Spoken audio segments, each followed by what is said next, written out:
I'd like to show you something. Donald Trump, when he was president, walking with a man. You see the guy on the right there? His name is John McEntee. He was a former aide to President Trump. He was a director of White House personnel at some point and grew to become very, very close to the president, a very trusted advisor with, by the way, a great deal of power. Now, he spoke to Breitbart News. We love the people at Breitbart. And John McEntee says that many political appointees are weak, who cuck under left-wing pressure. Inside the story, it reads, a lot of political appointees are just going through the motions rather than actively undermining an agenda, the left agenda. They're just going along to get along. They're just doing whatever the civil service says. What a disappointment. Oh, more. The bigger problem is making sure people are actually active when they're pro-Trump and actually want to do the agenda part instead of the resume, I got a White House souvenir part. Wow, that is suspicions confirmed. John McEntee joins us right now. He's involved in a new endeavor. It's a very special dating app. More on that in a moment. But John McEntee, welcome. That was quite a piece. You let him have it. Welcome, first of all. How are you? Thank you for having me. I'm pretty good. How are you? Terrific. You know, tell us a little bit more about that. The people, you say, they were Trump believers. They liked the agenda, but they got wishy-washy and scared and nervous when the pressure got intense. Tell us about that. Yeah, so I think there's been well-documented people at high levels that were undermining President Trump. And luckily, a lot of those people are out now, right? So that won't be a problem going forward. President Trump accomplished a lot in the first term. He'll accomplish even more in the second term.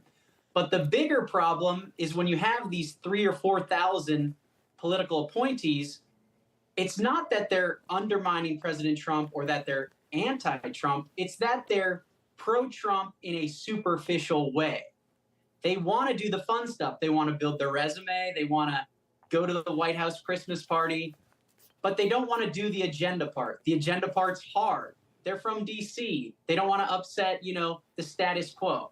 What we need to do the next time, which we will do, is recruit from outside of D.C. Get strong-willed people that are all in on the agenda part. And I think we'll have tremendous success. That's very interesting. And by the way, a lot of these folks, they're not ready for the criticism. And if you can withstand the criticism like President Trump does day in and day out, it doesn't mean anything to him. And I think that's actually an advantage.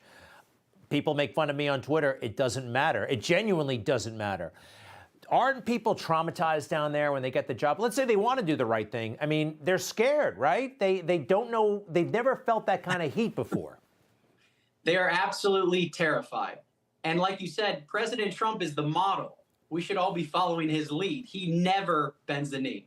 So I think these people get in these positions. They're not ready for the pressure. And they sort of just go along with whatever the civil service wants. That's not good. Those people have been there forever. The bureaucracy, or what's known as the deep state, it's not that it's out of a Jason Bourne movie. It's just the DMV on steroids. You can't get anything done. It's very bureaucratic.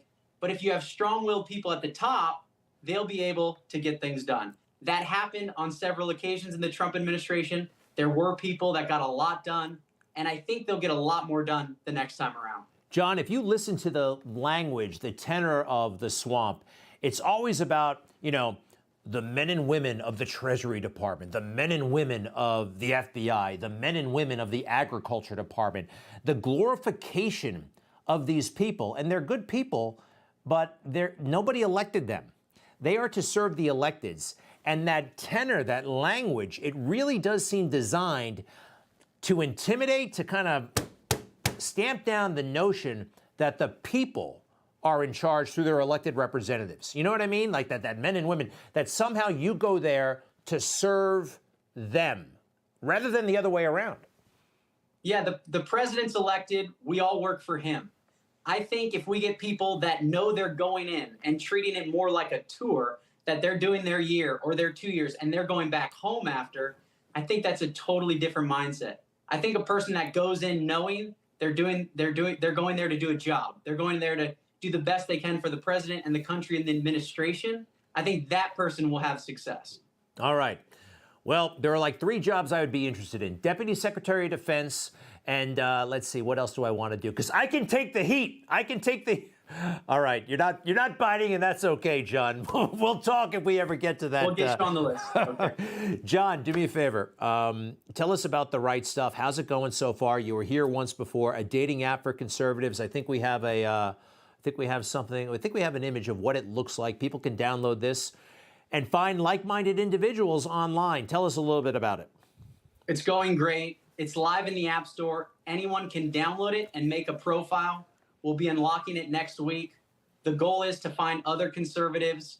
It's hard for us all to move to one place, but we can move to one place digitally. This will make it a lot easier to find each other. I encourage everyone to download it. By the way, how do you guys make money on this kind of stuff? Is it advertising? Is it? It's totally free to use, but there is a premium subscription if you want to do a little bit more, and that's $9.99 a month, which is the least expensive option of any platform, and that's just for the men. If girls want a premium subscription, they just invite 2 friends. So girls never pay on our app. That's cool. That's the way I would set it up. I like it. Hey, I want to see that picture of John with the President of the United States, if you don't mind. Go ahead and put it up. And John, after you were on the last time talking about the app, and people notice you and all this stuff, they want to know if you're on the app. If you are, what is your status? It's not me asking, it's them. It's various staffers around here. So I will be very active on the app. We have a feature where you can post dates. I'll be posting one almost every day. Anyone can like it, and we'll be going from there. You can join me. It'll be a lot of fun. All right. So but you're looking for love, right? You're single and I'm looking for love. Oh, right. I'm looking for love. Well, download the Right Stuff app, ladies and gentlemen, and see what happens. Thank you very much once again, John McEntee, founder and CEO of The Right Stuff and former aide to President Trump. Very, very trusted. Hey, what was it like? One more thing. There's some news accounts that said you were essentially with President Trump, the 2 of you running the government in the final months.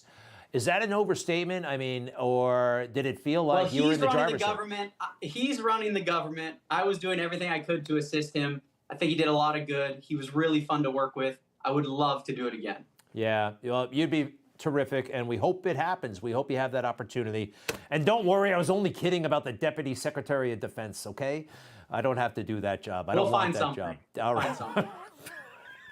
Thanks a lot, John McEntee, everybody. We'll be right back.